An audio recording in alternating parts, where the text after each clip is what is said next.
Totoo pala kapag may edad ka na, saka mo lang ma-realize ang ganda ng buhay nung bata ka pa.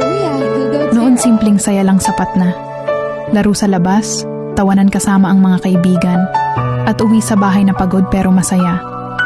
Wala pang mabibigat na problema, wala pang responsibilidad na kailangang buhatin araw-araw. Ang iniisip mo lang noon kung anong laro ang susunod at kung anong oras kakakain. Pero habang tumatanda tayo, saka natin naiintindihan na hindi pala madali ang buhay. May mga pangarap kang kailangan ipaglaban, may pamilya kang gustong bigyan ng magandang kinabukasan.